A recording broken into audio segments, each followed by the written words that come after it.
Pensando em trabalhar um pouco os conceitos de interação, mais especificamente polinização e a importância dos serviços ecossistêmicos e sua relação com o ser humano, elaboramos uma dinâmica baseada em um assunto que tem preocupado muitos cientistas: a extinção das abelhas e suas consequências. A dinâmica é chamada polinização e consiste em uma adaptação do jogo canibal. A sala será dividida em 4 grupos de pessoas: as abelhas, as plantas, os animais e o agricultor. As abelhas terão que polinizar as plantas da mesma cor, simbolizando plantas da mesma espécie, coletando o pólen de uma e levando até a outra, formando assim um fruto. O pólen será representado por um risco de tinta na mão de um jogador abelha. Plantas. Haverá 2 plantas para uma mesma cor, formando um par da espécie. Para representar as suas cores, elas terão um potinho com tinta. Assim, quando uma abelha chegar para polinizar, as plantas terão de riscar a mão das abelhas, simbolizando o pólen. Animais. Os animais terão de coletar 2 frutos das plantas para sobreviverem. Agricultor. O agricultor terá consigo um potinho de tinta preta, representando o agrotóxico. Seu objetivo é pegar as abelhas, impedindo que essas polinizem as plantas. Para isso, ele anula todos os riscos de tinta das mãos das abelhas. As abelhas que forem capturadas serão consideradas mortas e não poderão participar da próxima rodada. O número de jogadores em cada grupo poderá variar de acordo com o total de alunos da sala, mas sempre lembrando que o número de abelhas deve ser maior que os demais. Para isso, criamos uma proporção que o professor poderá seguir. Para realizar o jogo, o professor levará os alunos a um local aberto. Depois que os grupos forem divididos, o professor pedirá para que as 6 plantas se espalhem em locais estratégicos. As abelhas somente poderão sair da colmeia, local próximo ao professor, após o apito do mesmo, e que comece a corrida.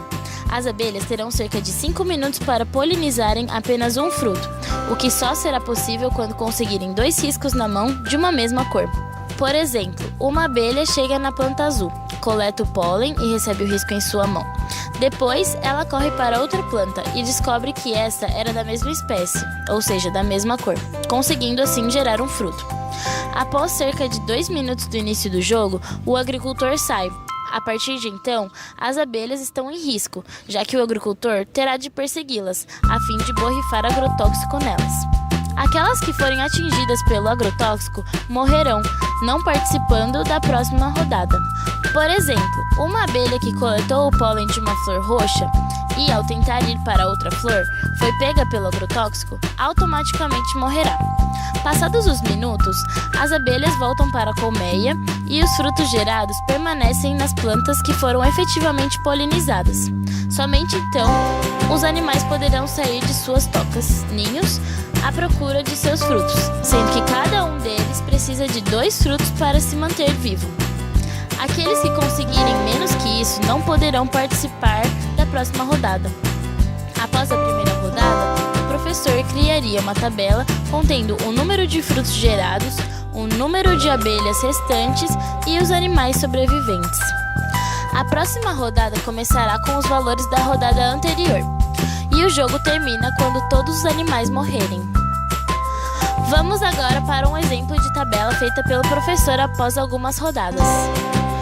Analisando os dados, é possível notar que o número de abelhas restante diminui a cada rodada, diminuindo também o número de frutos e animais. Esse cenário demonstra um efeito cascata das possíveis consequências da extinção das abelhas. Após a dinâmica, o professor mostrará os resultados da tabela e começará uma discussão a respeito. O professor entregaria uma folha para cada aluno, a qual teria as seguintes perguntas: como o número de abelhas inicial influencia e afeta o número de animais? Qual a relação entre a ação humana e a vida das abelhas? Como você acha que a dispersão de sementes pelos animais influenciaria no número de plantas? O que você espera que ocorreria com a população de plantas ao longo do tempo, caso as abelhas fossem extintas? Como podemos evitar a extinção das abelhas? Com base nas questões acima e na discussão em sala, elabore um pequeno texto contendo o que aprendeu, o que achou mais interessante. do final da aula, o professor pediria para que o aluno realizasse a atividade individualmente, a qual poderá ser entregue no final da aula ou na aula seguinte. Cada folha serviria como um feedback para o professor. Muito obrigada!